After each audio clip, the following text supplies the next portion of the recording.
when people look at the Bible and they see cases of polygamy, they're not distinguishing between what God commands from the history of how he treated his people and how his people treated him. And his people were not faithful. God is the one who designs marriage. God is the one who invents marriage. Marriage is not something invented by humans. God is the one who gives the first woman to the first man. God is the one who presides over that marriage ceremony. And then when Moses tells us this, he makes a comment, therefore, a man shall leave his father and mother and cling to his wife in the singular, and the two shall be one flesh. So that's God's standard. That's what the Bible is teaching.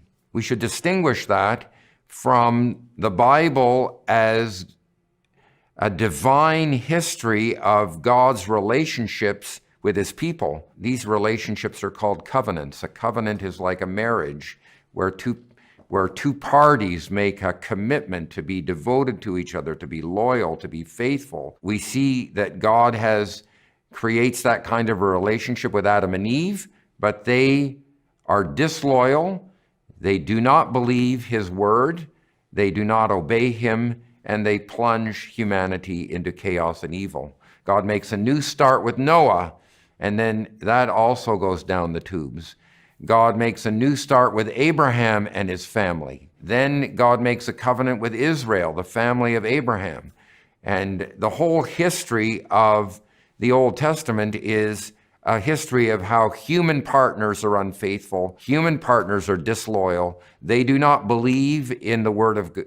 They do not believe what God says. They do not obey his royal rule and kingship, and they rebel, and they want to establish what is right and wrong for themselves.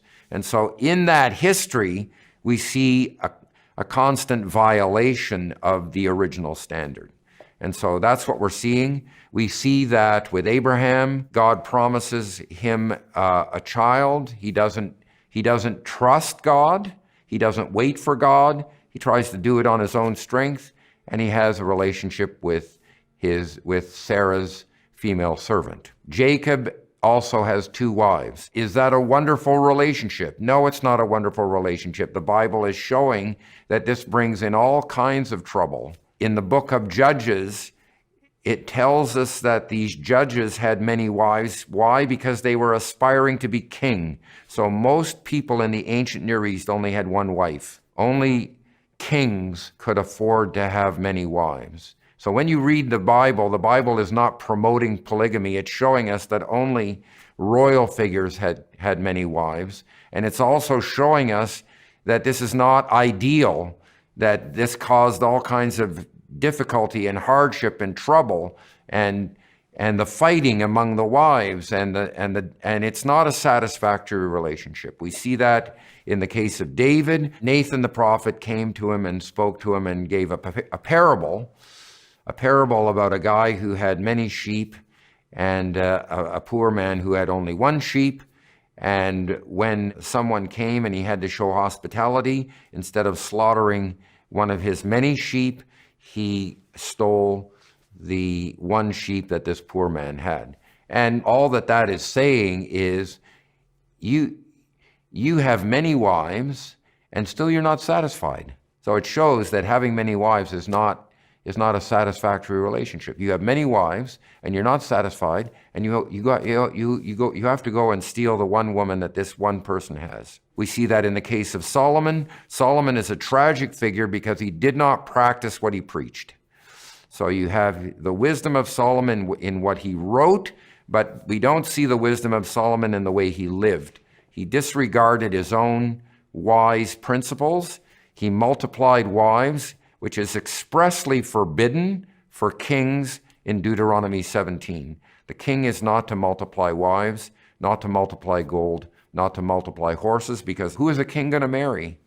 He's going to marry a princess from another country, and it's going to create a political alliance, and they're going to trust in that alliance, and they're not going to trust in the Lord. He's not to multiply horses because he's not to rely on chariots and military hardware. He's not to multiply gold because he's not to trust in his ability to pay other kings to deliver him. He's to put his trust in Yahweh. So what the history of the Bible shows, even though these were men of faith, they're not men of morality.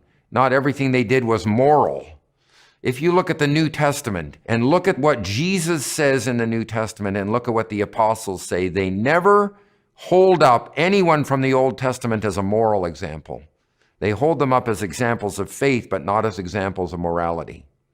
So there's a very clear difference between what God commands and instructs us to do in marriage and how his people actually behaved in the history that's recorded for us. Just because these things happened in the Old Testament, we have to listen to what the narrator is saying. The narrator is not saying this is a good thing. He's showing that it's a bad thing. It creates all kinds of problems, and it doesn't create a satisfactory way to live because it's abandoning the creation standard.